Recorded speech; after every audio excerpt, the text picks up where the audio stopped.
Salut les marques, salut les smarts et bienvenue dans Catch Up, le podcast officiel des cahiers du catch. Ici, chaque semaine, on regarde, on résume et on analyse pour vous l'émission phare de la WWE Monday Night Raw. Je suis le Ravashing Ringside et avec moi pour commenter ce Raw du 13 mars 2017, Handsome Raphaël. Comment vas-tu Raphaël ? Ça va très bien, me voici de retour parmi vous. De retour après une longue absence, à force de cavaler à travers le monde. Alors, on est chaud, on est bouillant, on va partir sur la route vers WrestleMania, pardon, le feu vert s'est lancé, on est parti, on est à Détroit dans le Michigan, la ville de Michael Moore, Robocop, tout ça. Au programme de ce soir, on nous annonce la chute de la maison Goldberg. Une superstar doit être licenciée, une superstar se rebiffe et une superstar fait ses débuts dans le show rouge. Kevin Owens va donner une bonne leçon à ses anciens amis et on va enfin savoir à qui appartient le terrain de Monday Night Raw parce qu'il y a un litige au cadastre, tout ça va être expliqué ce soir. Et on démarre le show avec pas moins que Brock Lesnar qui débarque accompagné de Paul Heyman. Donc c'est le classique, Goldberg et Heyman au milieu du ring et c'est Paul Heyman qui parle, qui nous est... Pardon. Brock Lesnar et Paul Heyman au centre du ring, c'est Paul Heyman qui parle et qui nous explique que Goldberg va se faire exploser à WrestleMania par ce bon vieux Brock Lesnar, hein. Comme on l'a vu la semaine dernière, Brock Lesnar avait placé un F5 sur Goldberg. Goldberg a eu bien du mal à se relever. Voilà qui prouve que Brock Lesnar il a toutes ses chances face à Goldberg, que ce WrestleMania ça va vraiment signer l'arrêt de mort de ce pauvre Goldberg. Il place une phrase qui ressort tout le temps, c'est Down goes Goldberg.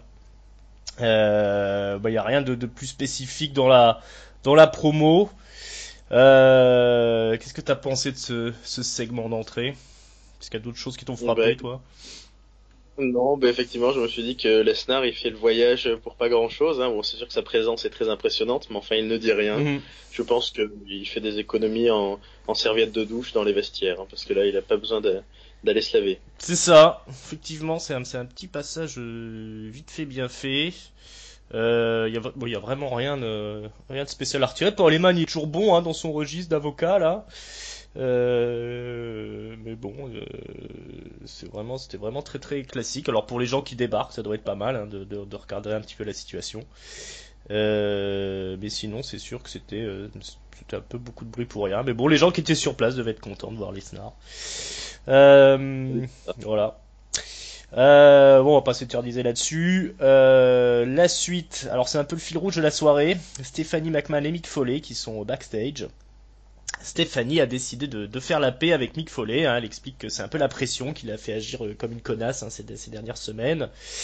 Et puis elle explique à Foley que si lui il est prêt à apprendre, elle est prête à lui enseigner elle les ficelles du métier.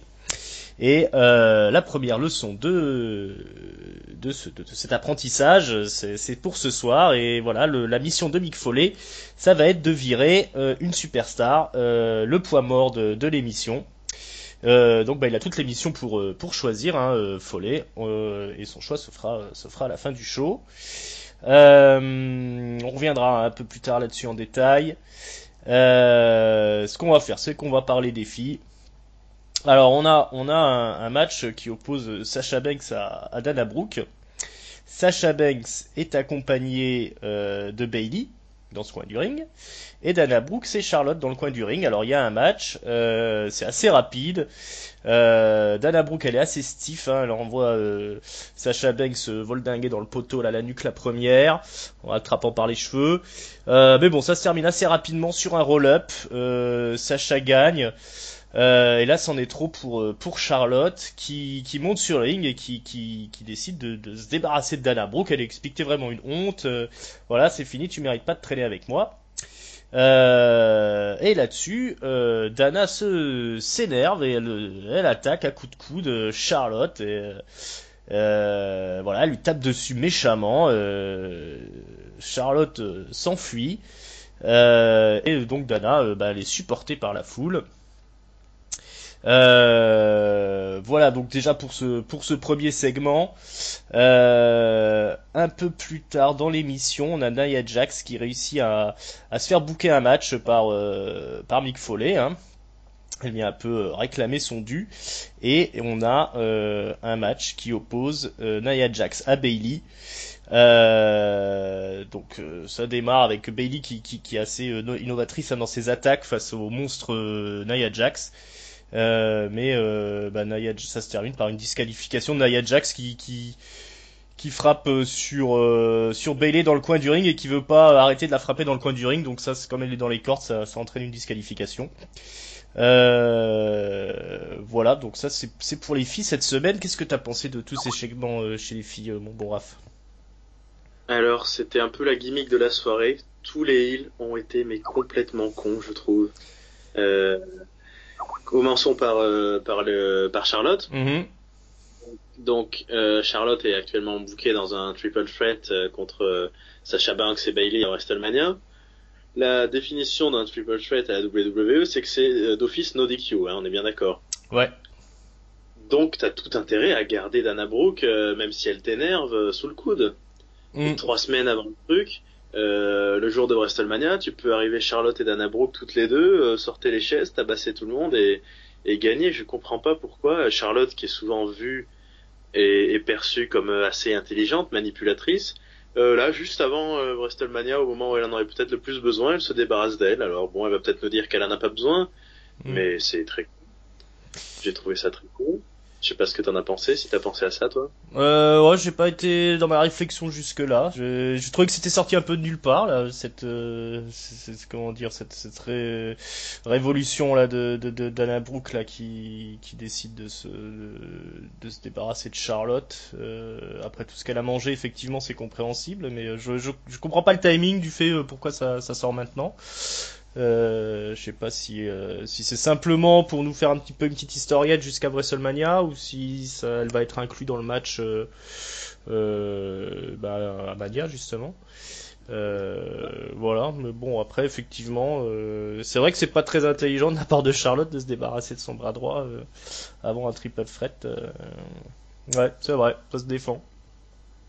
Ben oui, et parlons donc d'intelligence. Nia Jax, elle était quand même dans un match dont la stipulation était que si elle battait Bayley, elle rentrait dans cette équation à WrestleMania pour le titre. Donc c'est pareil. Elle pète un plomb, on sait pas trop d'où. Elle tabasse Bayley, elle se fait disqualifier. Donc du coup, on reste sur un triple threat. Donc les deux heels féminines là sont passées un peu pour des buses du stratagème. Le seul point positif que j'ai vu de la soirée, c'est qu'on nous dise de plus en plus une Sasha Banks qui devient un peu méprisante et moqueuse vis-à-vis de Bayley, et ça sent bien le heel turn post-mania, et ça me dit bien. Ouais, c'est vrai qu'il y avait un petit passage aussi dans les coulisses entre Bayley et Sacha où Sacha expliquait à Bayley qu'il fallait pas tenir compte des haters qu'il a détesté sur internet, et Bayley avait pas l'air de comprendre de quoi elle parlait. Il me dit quoi, il y a des gens qui m'aiment pas, qui considèrent que je suis pas une vraie championne. Voilà, elle met un peu le doute dans la tête de Bayley et on voit qu'elle commence effectivement à se démarquer. Voilà, on espère qu'on arrivera à ce heel turn là de Sacha, mais ouais, les matchs étaient courts, hein, en plus, donc c'est pas cette semaine que ça a brillé particulièrement chez les filles, ça c'est sûr. Maintenant, il y a eu quand même une bonne réponse au passage avec Dana Brooke, hein, le public criait Dana. Il faut voir si ça se confirme la semaine prochaine, si elle a vraiment un potentiel de babyface. Ça, j'ai quand même un gros doute. Mais bon, pour le coup, c'était relativement efficace dans le show. Maintenant, c'est sûr que ça apporte pas grand-chose au moulin au final. Et puis voilà, c'est un peu dommage de voir Nia Jax écartée du triple threat. Mais bon, je sais pas si c'est encore fixé, mais bon, on verra bien. Mais c'est chaud quand même. On va enchaîner avec les cruiserweight. C'est là que ça a catché cette semaine, hein, c'est chez les cruiserweight. On a eu TJ Perkins et Tozawa contre The Brian Kendrick et Tony Nese. Donc un match plutôt joliment exécuté, hein, ça saute de partout, hein, il y a des suicide dive, des Hurricane Rana à l'extérieur du ring, et ça se termine sur un cafouillage. TJ Perkins et Tozawa ont du mal à s'entendre, ils se rentrent un peu dedans, et on a une victoire des méchants par roll-up. De Tonini, je crois, sur TJ Perkins. Il lui tire le slip, hein, quand même un peu violemment, hein. Voilà, victoire des méchants sur ce coup-là. Et on a surtout chez les cruisers les débuts d'Austin Harris. Austin Harris qui affronte Daivari. Donc là aussi un joli match, hein, avec un beau déroulé d'Austin Harris. Donc qui gagne le match avec son fameux coup de coude là, tournoyant.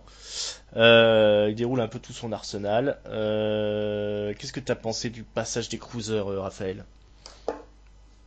Eh bien, pour une fois, effectivement, ce fut un des grands des moments forts de ce show qui en manquait. Le tag team était vraiment très bon. J'ai vraiment aimé. Je trouve qu'ils ont quelque chose là avec le japonais et TJ Perkins c'était pas mal aussi. De Brian Kendrick aussi. Enfin, si on leur laisse le temps de briller et de développer des choses. Et là, ils ont vraiment fait du spot cruiserweight, quoi. Ça partait dans tous les sens. Bah, on se rend compte qu'effectivement, ça peut être de très bonne qualité. Bon, Austin Harris, c'est un peu plus anecdotique, hein. Il a fait ses débuts, il a déroulé sa partition, comme tu dis. Son adversaire a pas été booké comme à son niveau. Donc, c'était histoire Mm. d'installer le personnage. C'était bien, oui. Ouais, une petite surprise là au niveau des cruiserweight. Bah, comme effectivement il y avait peu de catch le reste de l'émission, hein, comme on va le voir un peu plus loin. Du coup, c'est eux qui ont fait le spectacle au niveau de l'in-ring. Et du coup, ils ont laissé un peu dérouler, un peu faire des trucs aériens, des enchaînements assez rapides. Et tout de suite, là, on était un peu plus dans le catch de cruiserweight comme on l'aime. Et ça, forcément, c'est déjà beaucoup plus sympa. Austin Harris, quand même, il fonctionne vachement bien. Moi, j'ai regardé un peu de 205 Live la semaine dernière. Ça rapporte quelque chose, hein, quand même. Ce Austin Harris, il a quand même un sacré talent au micro. Et dans le ring, bon, c'est sûr que son déroulé de catch il a un petit peu été pillé. C'est plus aussi novateur que quand il faisait des exploits dans le circuit indépendant, mais ça reste quand même très très solide. Effectivement, cette rivalité avec Neville, ça peut être le truc qui va faire sortir les cruiserweight de l'impasse où ils étaient. En tout cas, pour ce soir, du coup, c'était vraiment une partie intéressante d'Euro. C'est pas toutes les semaines que c'est comme ça, hein. Oui, Euh, oui. On commence à avoir des personnages intéressants, Neville et Harris bien sûr, mais c'est vrai que si on leur laisse faire des bons trucs, on se rend compte que TJ Perkins, qui a eu une petite période à la ramasse, est pas mauvais du tout. hmm, Euh, que Brian Kendrick peut être aussi un petit peu cruiserweight, même si c'est un vétéran. Après, on a Gallagher aussi, donc on commence à avoir un petit roster qui hmm. s'étoffe. C'est ça. Bah, dès qu'ils font pas du map wrestling là pendant une demi-heure et que ça se termine sur une prise de soumission, c'est tout de suite plus intéressant, hein. De toute façon, il faut que ça bouge, il faut que ça saute dans tous les sens. Et c'est comme ça qu'on aime les cruiserweight, pas autrement.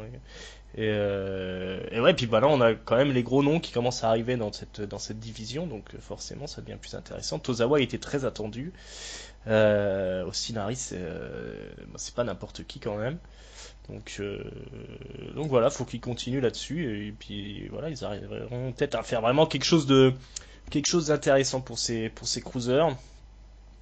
Bon, 205 Live, c'était pas encore indispensable, hein. Vous pouvez passer votre chemin encore pour l'instant.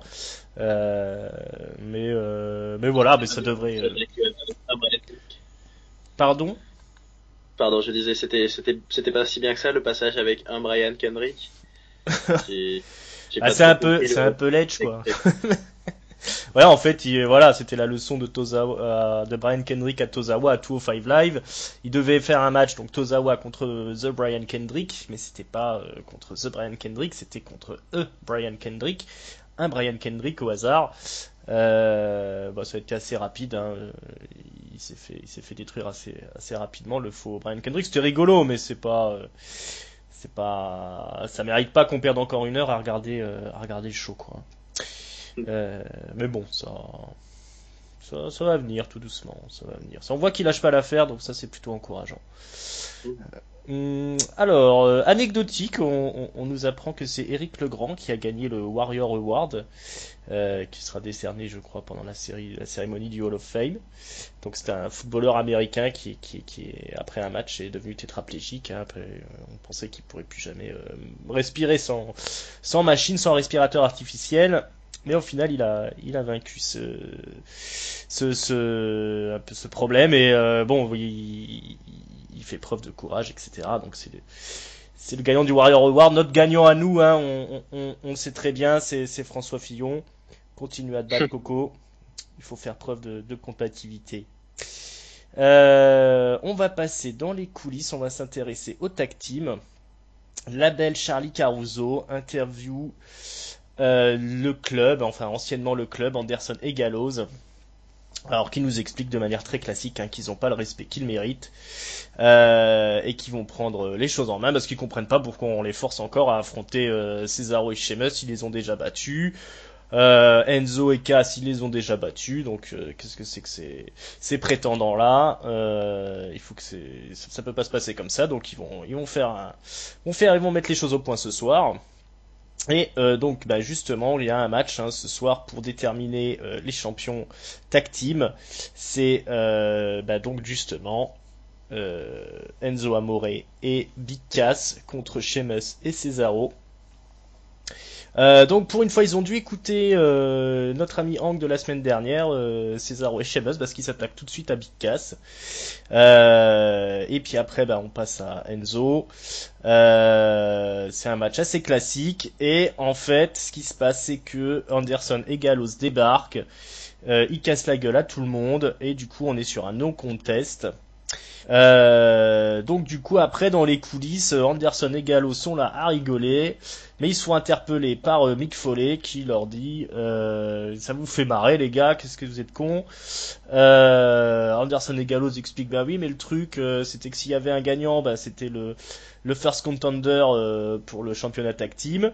Là il n'y a pas de gagnant, bah il n'y a pas de first contender donc bah voilà nous on est champions puis il n'y a plus personne pour nous affronter. Donc Mick Foley lui explique non ça se passe pas comme ça, pas de gagnant et bah du coup vous affronterez les deux équipes et c'est un triple threat pour Mania. Anderson et Gallows c'est booké contre Cesaro, Sheamus et Enzo et Big Cass. Un match de plus à la carte de WrestleMania. Qu'est-ce que tu penses de tout ce segment sur les tag teams mon bon Raphaël? Ah, mais qu'est-ce qu'ils sont cons eux aussi, qu'est-ce qu'ils sont cons. Enfin, je veux dire, là, c'est quand même du vu et revu, les méchants qui attaquent pour soi-disant neutraliser la concurrence et que finalement ça boucle un triple threat ou un truc comme ça.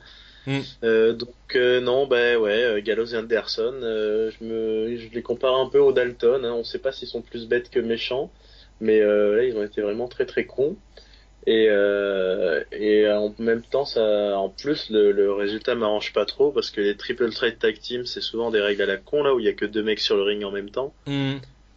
Donc bof, assez bof. Ouais, il faudrait peut-être comment dire que ce soit un match de l'échelle ou une stipulation comme ça pour que ça devienne vraiment intéressant parce que là, comme ça sur le papier. C'est sec quoi. Hein.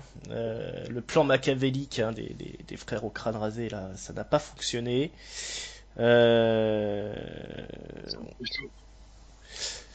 C'est vraiment booking feignant quoi. Hein. Pour Mania c'est un peu tristouné. C'est des affrontements qu'on a déjà vus en plus donc voilà, il y a rien d'enthousiasmant. On n'a pas fait monter le club, ils ont pas l'air bien beaucoup plus féroces qu'avant, plus prestigieux.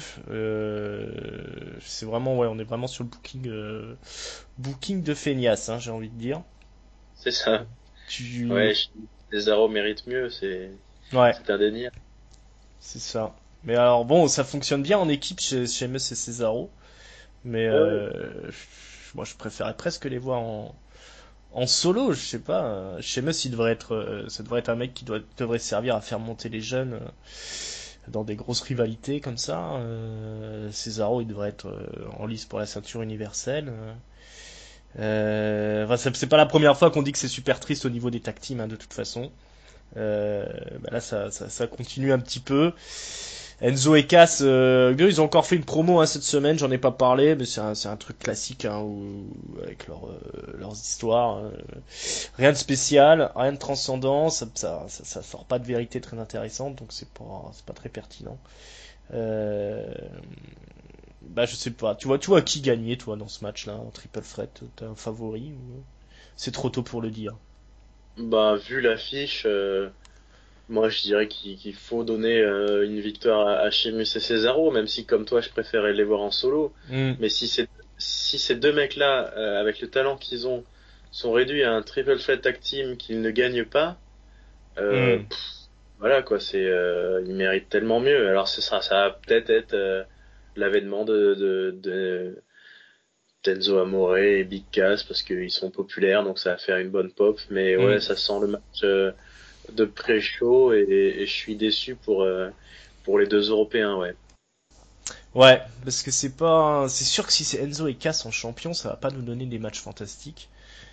Euh, ils ont pas vraiment besoin des ceintures. Et Cesaro, voilà, c'est comme ça qu'on les appelle, hein, Sheamus et Cesaro, ça peut redonner de la vitalité à la division tag team. Je vois mal quelque chose repartir avec Enzo et Cass ou avec le club. Alors il y a cette rumeur qui court là sur les Hardy qui reviendraient. T'as fait un article, hein, sur les cahiers du catch, hein, vous pouvez aller le lire, sur ce retour présumé des frères Hardy. Euh, Ouais. ça pourrait être la surprise d'après Raw. Tu préférerais les voir affronter qui, toi? Soft, Sheamus et Cesaro, ou rentre par la petite porte, il se lance en fiotte contre Enzo et Cass? Ah, ouais, contre Enzo et Cass, ça serait un petit peu chiant, quoique à la limite, on peut imaginer Broken Matt fermer un peu le clapet d'Enzo Amore, Hmm. mais ouais, non, c'est deux univers qui se ressemblent pas trop. Broken Matt, c'est tellement complètement dingue et complètement sérieux. Enfin, ça se prend complètement au sérieux, son personnage en tout cas. Hmm. Et par rapport aux autres qui passent leur temps à faire des blagues, battre du zizi, Hmm. je suis pas sûr que ça fasse un bon mélange. C'est vrai, c'est vrai. Bon, enfin, en tout cas, rien n'est signé. On verra ce que ça donne après Mania. Bon, on va rester un peu dans la médiocrité avec le New Day. Le New Day qui a une nouvelle émission qui s'appelle New Day Talks. Euh, et donc, ils reçoivent le Big Show. Alors, le Big Show, il devait avoir son match contre Shaquille O'Neal. Mais ce sera pas le cas. Donc là, on nous annonce que il fera partie de la bataille royale en mémoire d'André le Géant. On nous parle aussi de son DVD là, parce il fait la voix là ou du moins fait partie d'un dessin animé là avec les Jetsons. Et il y a Titus O'Neill qui débarque et qui est pas content. Il nous dit, pourquoi c'est pas la Titus Brand, hein, qui fait partie de ce dessin animé. Il s'en prend physiquement au Big Show, hein. Il le pousse. Et du coup, on a un match après Big Show contre Titus. Titus se fait détruire par le Big Show. Qui lui met quand même 3 choc slam, hein, pour le calmer. Euh, ça t'inspire quelque chose, là, tout ce segment New Day, Big Show, Titus? Pas vraiment. Ben, le New Day, au moins, je trouve que c'est pas mal fait. Ils sont hosts de WrestleMania. Donc là, c'est officiel, hein. Enfin, ils l'ont pas dit officiellement, mais ils en ont plus rien à foutre du catch. Ils sont juste là pour faire la comédie et pour vendre leur chariot à glace. Donc bon, à un moment, on comprenait pas trop leur manque d'ambition. Là, c'est clair, ils s'en foutent. Ils sont juste là pour s'amuser. Après, ouais, c'est un peu bizarre là, l'histoire avec Shaquille O'Neal. Tu avais été un des premiers à nous en parler. C'était il y a plusieurs semaines, voire mois. Hmm. Je sais pas trop pourquoi ça se fait pas. Bon, je dois avouer que j'étais pas forcément très très excité à l'idée de cette rencontre. Du coup, ça fait plusieurs semaines qu'ils faisaient revenir un peu le Big Show présent à Raw Hmm. fréquemment en vue de ça. Et puis finalement, du coup, bon, ils se retrouvent dans la bataille royale André les Géants et je sais pas trop qui ils vont lui mettre en face parce que on aurait pu imaginer les tag teams de Raw, mais du coup elles sont toutes occupées. Il va y avoir qui? On sait qu'il y a Mojo Rawley et puis peut-être Dolph Ziggler et Apollo Crews. Ouais. Ouais, on sait pas trop ce qui s'est passé. Enfin, les négociations finalement n'ont pas abouti. Shaquille O'Neal dit que c'est pas de sa faute. Le Big Show dit que Shaquille O'Neal est une grosse feignasse. Voilà, bah écoute, c'est pas non plus un match qu'on va regretter, hein, honnêtement. Mais le Big Show, encore une fois dans la Battle Royale. Alors lui, il estime que c'est sûrement son dernier WrestleMania. C'est quand même un peu dommage de partir là-dessus. Il a dit, ouais. Ben ouais, c'est ce qu'il disait par rapport quand il était encore en train de tweeter sur cet affrontement entre Shaquille O'Neal avec Shaquille O'Neal. Il disait que voilà, lui il s'investit, il a perdu du poids de manière phénoménale, il s'est remusclé et que pour lui il considérait qu'effectivement ce serait sûrement son dernier WrestleMania. Parce que lui il considère vraiment ça comme un honneur, hein, d'avoir le match contre Shaquille O'Neal, mais qui voyait bien que quand c'était le moment de faire les promos, quand ils se rencontraient, l'autre il était pas très intéressé par ce qui se passait, il a pas envie de faire d'efforts. Mais bon, ça c'est la version du Big Show. Après, moi je pense que ça doit être une histoire de gros sous, hein, à mon avis, hein, parce que je vois pas trop. Ou alors que vraiment que Shaquille O'Neal il chantait pas de se retrouver sur un ring, je sais pas, il y a peut-être eu un problème d'assurance, mais en tout cas on n'aura pas la vérité tout de suite, peut-être dans 50 ans quand ils ouvriront les dossiers secrets. Oh, ben le Big Show sera mort depuis longtemps, le pauvre. Ouais, je pense. Voilà, donc bah du coup on se retrouve avec ce truc un peu nul là, avec même un peu beaucoup nul quand même avec le New Day là, leur talk show de merde. Ça me fait peur quand même pour Mania, hein, le New Day en host là, ça va être trop relou, hein. S'ils Ouais. sont là avec leur triporteur à essayer de nous vendre des glaces, franchement c'est pas, ça s'annonce pas très très reluisant, hein, toute cette histoire. L'année dernière on avait le Rock, c'était quand même un peu plus classe quoi. Surtout quand c'est trois bons catcheurs, donc les mettre comme ça en poste de guignol tout au long du show, je trouve ça plutôt ça me fait peur perso. Bah, il y a beaucoup de choses, hein, qui me font peur, moi, pour ce WrestleMania. Je ne sais pas toi, mais Hum, hum. On pourrait, hein, lancer cette question, est-ce que c'est pas à peu près la carte la plus pourrie pour Mania qu'ils auraient pu faire? Je pense qu'on en est pas loin quand même, hein. Même si bon, c'est toujours un peu un moment spécial, hein, hors du temps un peu Mania, hein, mais quand même là, comment ça fait dire? plusieurs années, je trouve que la road est merdique, hein. Ah bah l'année dernière c'était déjà bien pourri.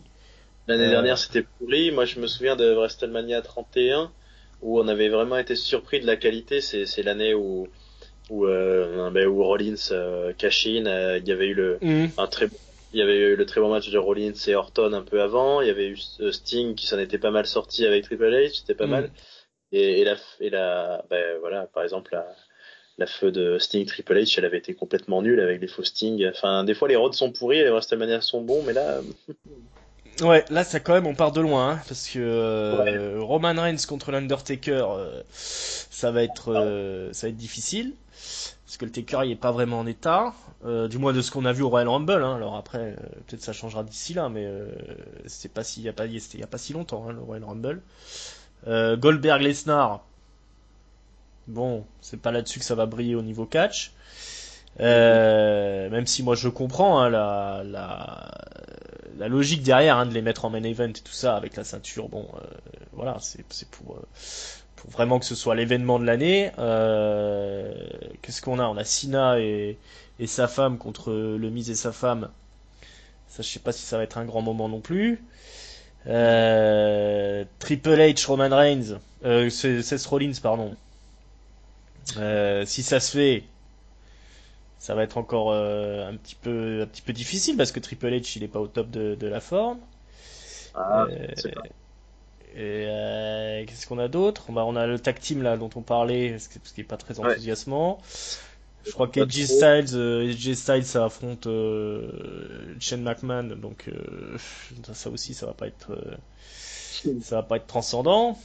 Ouais, Randy Euh, Orton, Bray Wyatt. Randy Orton, Bray Wyatt, moi ça m'excite pas plus que ça.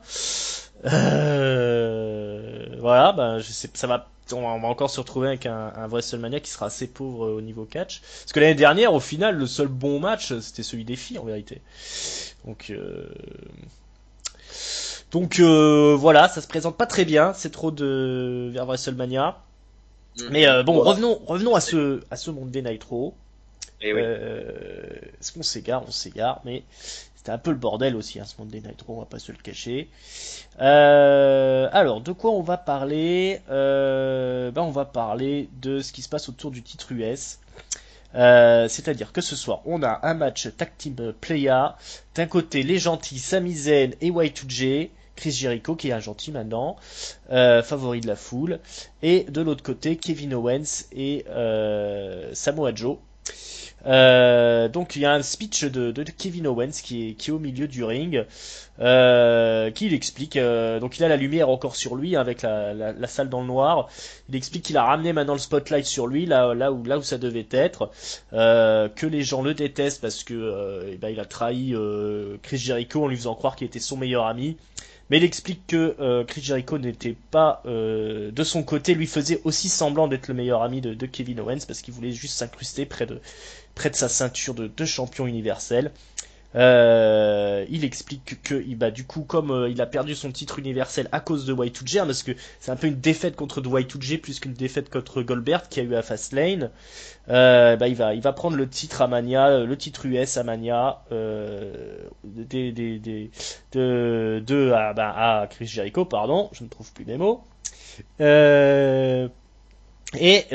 ce soir, il a une leçon à donner, c'est-à-dire qu'on n'a pas besoin de meilleur ami quand on a à ses côtés le Destructeur, The Destroyer, Samoa Joe. Et donc on a un match avec d'un côté, comme je vous l'ai dit, Sami Zayn et ce bon vieux Y2J, et de l'autre Samoa Joe et Kevin Owens. Donc c'est quand même une belle affiche, hein. On a à peu près les 4 meilleurs catcheurs du circuit. Donc ça se présente plutôt bien, mais ça se termine assez rapidement. C'est-à-dire que Kevin Owens réussit à placer un super kick à Chris Jericho qui est à l'extérieur du ring, est en train d'attendre. Du coup, Sami Zayn se retrouve un peu tout seul. Et puis finalement, ils se mettent à deux sur Sami Zayn. Et là, du coup, disqualification. Il continue à taper sur Sami Zayn. Il y a Y2J qui débarque, qui revient à l'assaut. Mais bon, il arrive à se débarrasser de Samoa Joe. Il essaye de placer Kevin Owens dans le Lion Stammer. Mais finalement, il se fait prendre dans le coquina clutch par Samoa Joe qui est de retour. Et ensuite, on le place dans une pop-up powerbomb. Et ça se termine sur les méchants qui sont triomphants. Un peu plus tard dans l'émission, on a Y2J dans les coulisses, dans un segment très rigolo. Il était interviewé par un intervieweur que je connais pas trop qui s'appelle Mike Rom, je crois, ou quelque chose comme ça. Y2J nous fait tout son arsenal, il part de la liste, gonna get it, et il nous explique surtout que la semaine prochaine, il nous présentera le vrai Kevin Owens dans une édition spéciale du Highlight Reel. C'est parti pour the Revenge of Jericho. Puis ce qui est marrant, c'est qu'il appelle le commentateur Tom Phillips. L'autre lui dit, mais je suis pas Tom Phillips. Si, mais t'es Tom Phillips. Cherche pas. D'ailleurs, tu sais ce qui se passe quand on oublie son nom, quand on oublie comment on s'appelle, et voilà, tu fais la liste et il le met sur sa liste. Donc il garde sa batterie de gimmick malgré le fait qu'il soit passé face Y2J. Voilà, qu'est-ce que t'as pensé de toute cette saga là autour du titre US, la revanche de Kevin Owens, la revanche de Chris Jericho? Yeah, who needs the best friend when you have the destroyer? C'est vrai que c'était là pour le coup, le tabassage et la disqualification peut s'entendre parce que le résultat du match n'a aucun enjeu en fait. C'est Donc ça. les deux méchants fonctionnent très bien ensemble, je trouve.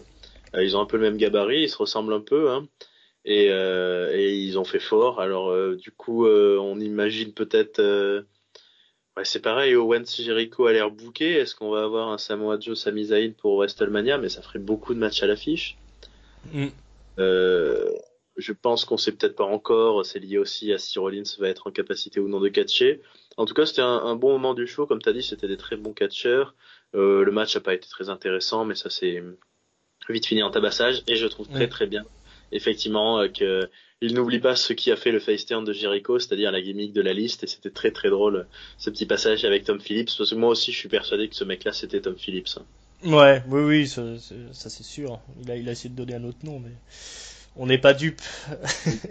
Mais ouais, non, on était là, c'était vraiment le meilleur moment de l'émission. C'est toujours Chris Jericho au final, hein, le pilier du truc. Et puis Sami Zayn, Kevin Owens, c'est toujours, c'est aussi le, comment dire, la colonne vertébrale du show. Samoa Joe qui se rajoute à ça. Du coup, quoi, le peu qu'ils ont catché, c'était excellent. Et puis voilà, là il sort un gros speech. Kevin Owens, il a un bon traitement là maintenant du coup. Oui, c'est vrai, j'ai pas Euh, parlé de ça, mais le début était très très bon. Là, ça m'a rappelé un peu l'époque du heel turn de Batista de 2009. Là, il faisait la même chose, il avait il mettait le spotlight sur lui. hmm, Je sais pas si Et c'est pas mal, ça donne bien. ouais. Là, on est bien parti. Ça, bah voilà, ça c'est le match qu'on attend le plus finalement à Mania. Ce Chris Jericho contre Kevin Owens. Et puis voilà, ça fait partie des bons moments du show de ce soir, de cette Road to Mania, c'est toute cette rivalité là autour de Kevin Owens. Bon, il se passe pas grand chose à part qu'on a vraiment une unité entre Samoa Joe et Kevin Owens. Donc ça c'est vraiment intéressant aussi si ça fait une stable, comme on dit, un clan. Maintenant à voir comment ça va évoluer. On va se laisser porter, je pense, par cette rivalité. Un peu plus tard dans l'émission, ou un peu plus tôt, parce qu'on est complètement dans le désordre, on a ce bon vieux Jinder Mahal qui croise Mick Foley. Bah lui, il a peur d'être viré, hein, parce qu'on vous rappelle que Mick Foley, il doit virer quelqu'un ce soir. Donc Mick Foley lui explique, bah, si tu veux faire tes preuves, bah, t'as qu'à aller faire tes preuves contre Roman Reigns. Pourquoi pas. Donc du coup, on a un match Roman Reigns contre Jinder Mahal, match qui fait rêver. Ça se termine assez rapidement, hein, même s'il y a une petite période de domination de Jinder. C'est quand même Roman Reigns qui gagne grâce à un Superman Punch.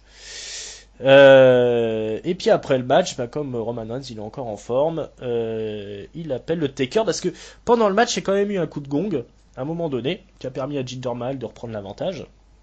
Le coup de gong du Taker, hein, avec les lumières qui ont commencé à vaciller. Donc là, Roman Reigns il s'est retourné un petit peu voir ce qui se passait, puis Jinder Mahal a pu prendre l'avantage, mais bon, c'est quand même Roman Reigns qui a gagné. Donc après ça, Roman Reigns il est là, il appelle le Taker, et à la surprise générale, c'est pas l'Undertaker qui débarque, mais bien Shawn Michaels, le Heartbreak Kid, bah, qui vient donner des conseils en fait à Roman Reigns. Il lui explique que bah, il faut faire gaffe avec l'Undertaker parce que tu vois là ce soir déjà il y a à peine le gong a retenti que t'étais perturbé. Quand tu vas arriver à Mania, tu vas te faire manger tout cru. Bah, Roman Reigns il explique que ouais bon tu dis ça mais bah, c'est moi le big dog ici, c'est mon terrain. On dit beaucoup que je devrais m'inquiéter de cet affrontement face au Taker, mais c'est plutôt le Taker qui devrait s'inquiéter de m'affronter moi. Et puis le Taker c'est le mec qui t'a mis à la retraite, donc voilà, toi t'as été mis à la retraite par le Taker et moi je vais mettre le Taker à la retraite. Il s'en va, il jette le micro, il laisse le Heartbreak Kid seul dans le ring. Il arrive à la rampe d'accès et là il se fait percuter par le monstre Strowman qui débarque à 200 à l'heure. Il dévale la rampe et puis bah, il termine entre les barricades et la rampe. Voilà, séché en un coup par Strowman. Strowman qui est content, hein. Voilà, je t'apprendra. Voilà, un petit retournement de situation, une amorce de heel turn peut-être pour Roman Reigns. Qu'est-ce que t'as pensé de tout ça, Raphaël? Bah, sur le match, effectivement, c'était un peu pourri, hein. Enfin, comme tu l'as dit, on note que, en général, quand il y a une musique extérieure qui retentit, ça fait toujours perdre le catcheur sur le ring, mais non, Roman Reigns, il est plus fort que ça, quand même. Et puis bon, c'est Jinder Ouais. Mahal en face, c'est quand même un petit peu une tanche. D'ailleurs, je pense qu'il y a beaucoup de monde qui aurait espéré que ça soit lui qui se fasse virer. Même si on a quand même eu des chants Fire Roman et Let's Go Jinder, peut-être la première fois qu'on a trouvé des soutiens à Jinder Mahal. C'est Euh, ça. Par contre, la fin, pas mal. C'est ce genre de moment où tu dis, bon, le fait que Shawn Michaels débarque, totalement inattendu. Enfin, je sais pas si ça avait été spoilé quelque part, mais d'habitude, Moi j'étais surpris complètement, je m'attendais pas du tout à son arrivée. Hein.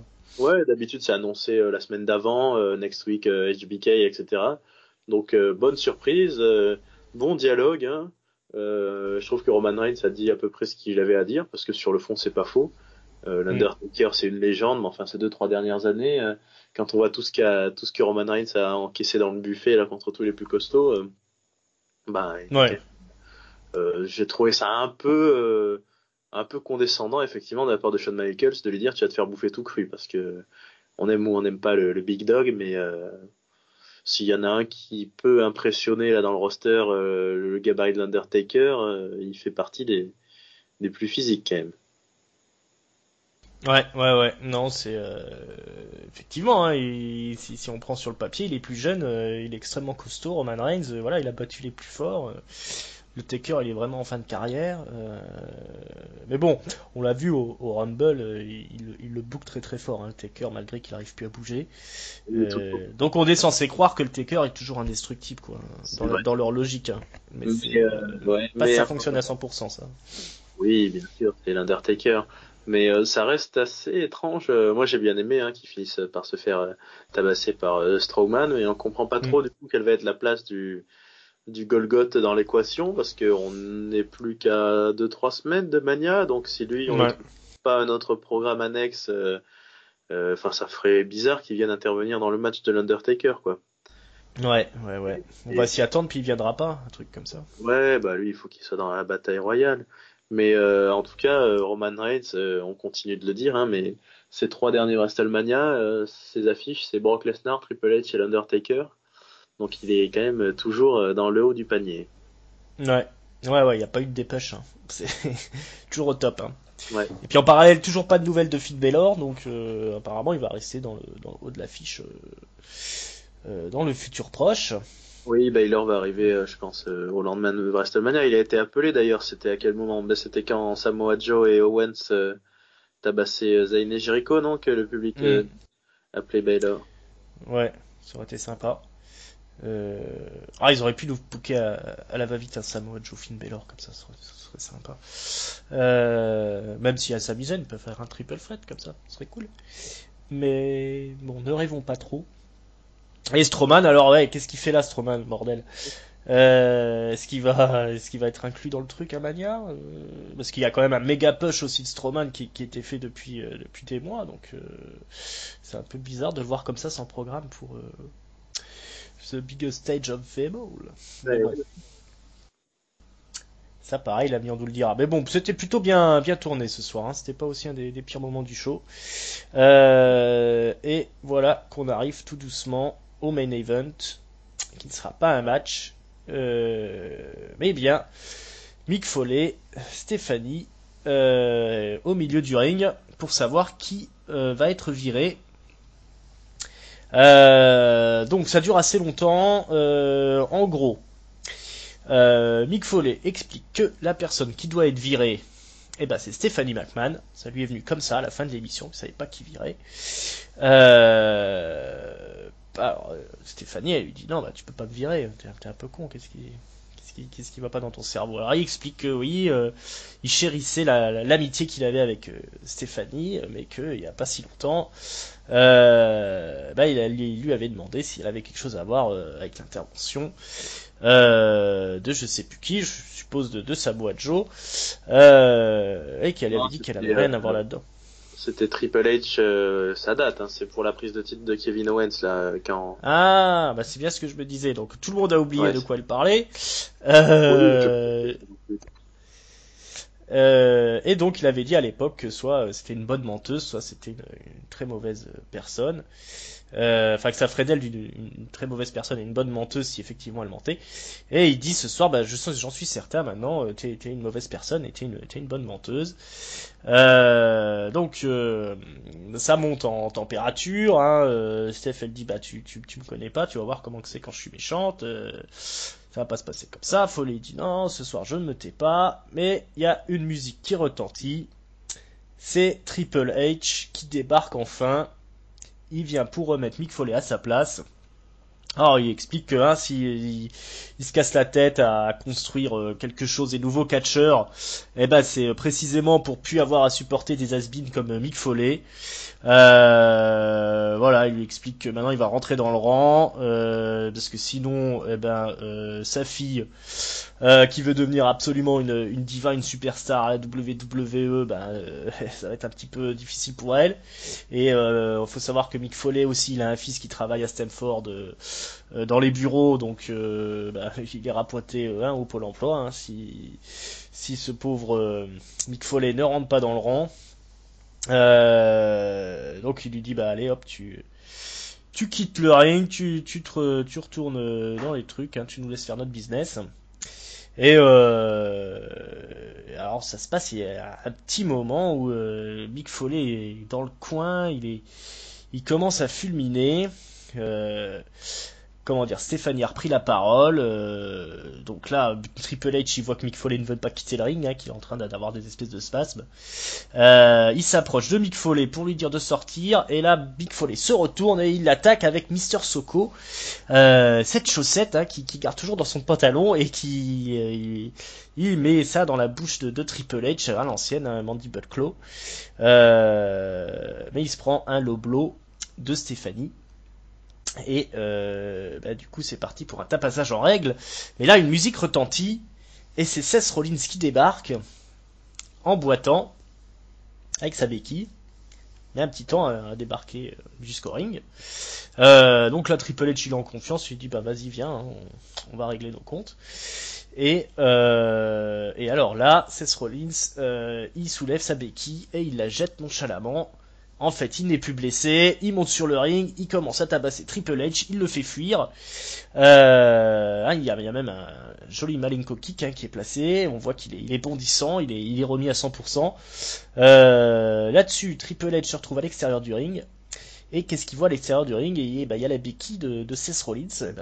Allez hop, il prend la béquille, il remonte dans le ring, il se fait cueillir par Rollins, mais il réussit à placer un bon coup de béquille. Et alors là, ça commence un dépeçage en règle, des violents coups de béquille dans le genou du pauvre Seth Rollins, qui se retrouve à pleurer sa maman par terre, le genou brisé.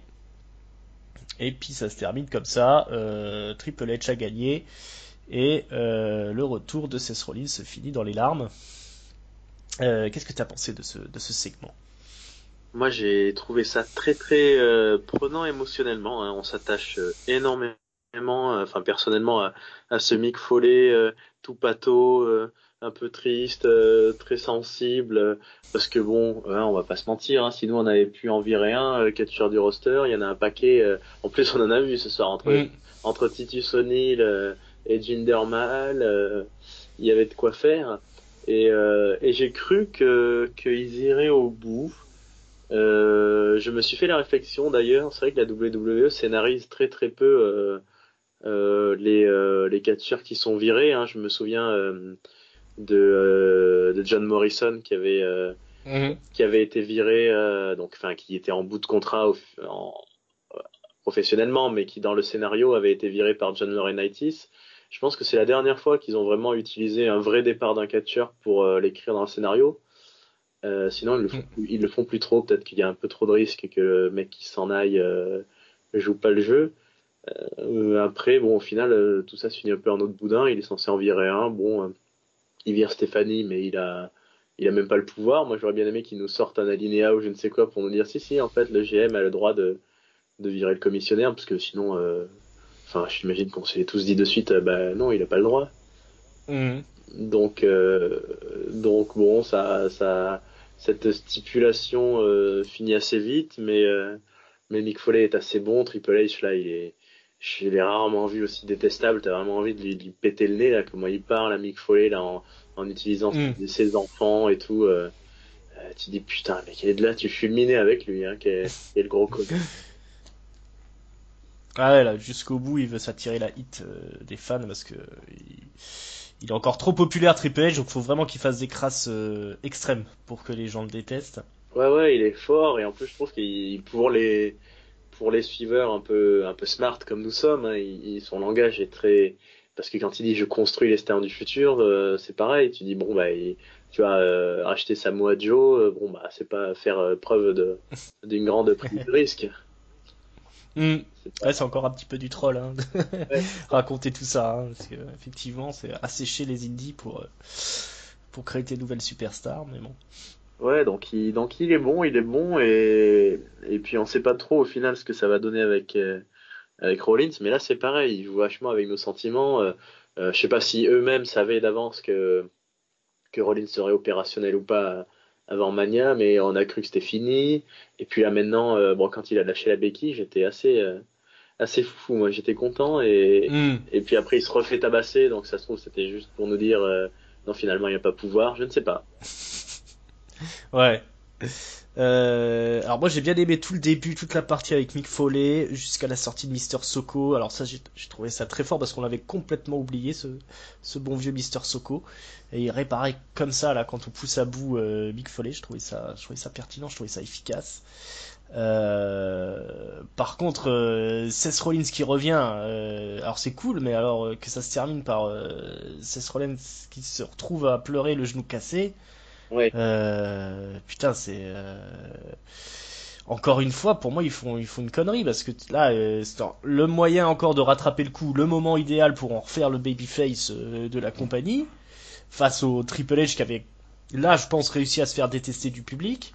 Et non, il faut que ce soit Triple H qui gagne avec un beau moment là où il place une clé de jambe là, il a la réalisation qu'il sort toujours les grands les grandes prises de vue quand c'est Triple H qui est dans le ring, d'un seul coup le montage se fait plus méticuleux et du coup bah c'est Triple H qui sort grandi je pense de tout ça et puis Seth Rollins qui passe encore pour un blaireau donc voilà, donc on sait toujours pas s'il sera là à Mania mais Bah, je pense que pour moi c'est encore un peu loupé hein. ouais, je pense qu'ils l'ont écrit en se disant au contraire, comme tu disais, que ça va faire encore plus de hits à Triple H, mais effectivement là, ils auraient dû aller pousser le feel good moment jusqu'au bout après ce qui s'est passé avec Mick Foley, Rollins Vengeur, et puis quitte à refaire un segment où Rollins se fait tabasser, Next Raw. Voilà, la semaine prochaine. Ouais. Hop, tu sais, dans un parking, là, classico, quoi. Euh, Là, pour moi, c'est encore un acte manqué sur Rollins. Mais bon, on verra bien, encore une fois. Bon, plutôt intéressant quand même pour terminer le show avec ce retour de Triple H. Toujours très fort au micro. Il a failli être déstabilisé par le public à un moment donné, là, qui était à fond dans les chants CM Punk. Il a pas réagi, ouais. Ouais, il était. Voilà, c'était. Bon, il a quand même réussi à finir son speech, mais il y a eu un petit moment d'hésitation. Mais bon, écoute. Il a cherché un petit mot ou une petite phrase pour les calmer, puis finalement il s'est dit non, bon, je laisse pisser. Voilà, on va jusqu'au bout du speech. On parle un peu plus fort. Mais bon, voilà, on voit qu'il est toujours aussi efficace, Triple H. C'était pas le The Game pour rien, le King of King pour rien. Pas arrivé où il est pour rien. Voilà, bah du coup, voilà, c'est là-dessus que ça se termine l'émission. Donc on va passer nous au mot de la fin. Un top, un flop, une note. C'est parti, nous t'écoutons, Raphaël. Eh bien, le top pour Chris Jericho et son segment backstage avec le retour de la liste qui était un peu tombé en désuétude ces derniers temps, donc c'est vraiment très bien qu'il le garde. Oh là là, des flops, il y en a quand même eu un paquet. Je vais dire la grosse connerie de tous ces heels qui font des comportements qui sont complètement anti à leur avantage. Hein. Nia Jax qui grille sa chance pour un match pour le titre, le club qui se comporte comme des gros cons. Bon, ils sont bookés quand même comme des gros cons depuis un petit moment, mais là ça se confirme. Qu'il y a eu, oui, Charlotte qui se débarrasse de Dana Brooke alors que bon, elle en aurait bien besoin. Non, là je comprends pas là pourquoi ils sont tous aussi cons. Enfin, c'est pareil, le club qui fait en sorte de pas avoir de match à WrestleMania, et qui râle. Tout le monde sait que il y a de bonnes chances que tu défendes ton titre à WrestleMania, mec. Non, c'est bizarre.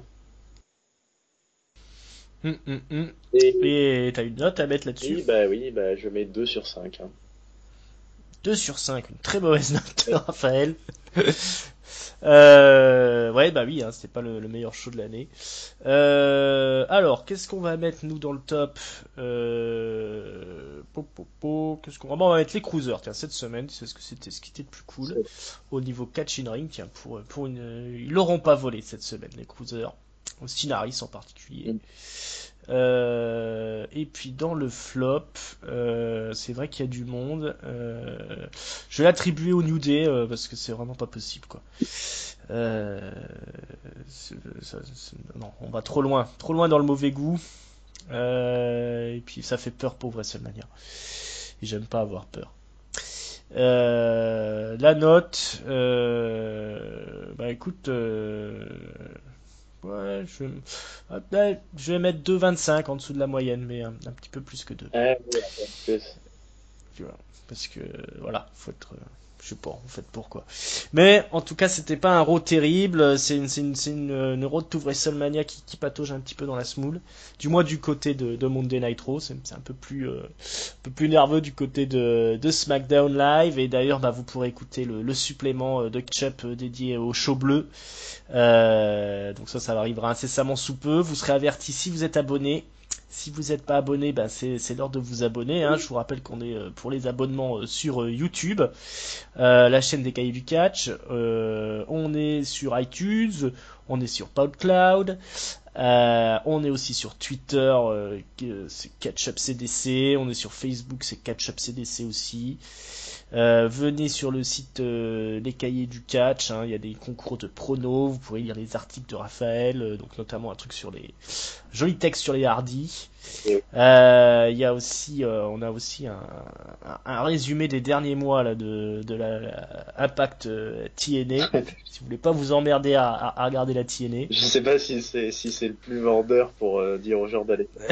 Les articles de Warrior 31 sont très très bien, mais bon. Ouais. Ça donne pas envie de regarder la TNA.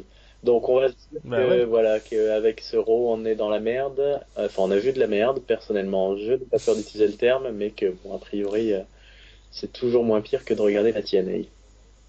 C'est ça, parce que putain j'ai vu leur show là du renouveau. C'était bordélique à souhait. Ça avait aucun sens. C'est pas si facile que ça de faire un show de catch apparemment. Hein. Mais bon, on n'est pas là pour parler de ça. Voilà, bah écoute, on a fait le tour de la question. Du coup, je te remercie d'être venu, hein, mon bon Raphaël. Mais ce fut un plaisir. Alors j'espère que la prochaine fois que je reviendrai, les scénaristes de Stanford auront un peu plus sorti les doigts du cul. Mais je serai toujours là de toute façon pour les dézinguer si besoin. Et avec toi, c'est toujours un plaisir, Ringside. Bah, écoute, plaisir partagé, Raphaël. Bon, bah voilà les gars, c'est fini les amis. On se retrouve la semaine prochaine. Et puis, bah du coup, bah moi je vous souhaite une bonne semaine pleine de catch. Ciao, ciao. Au revoir.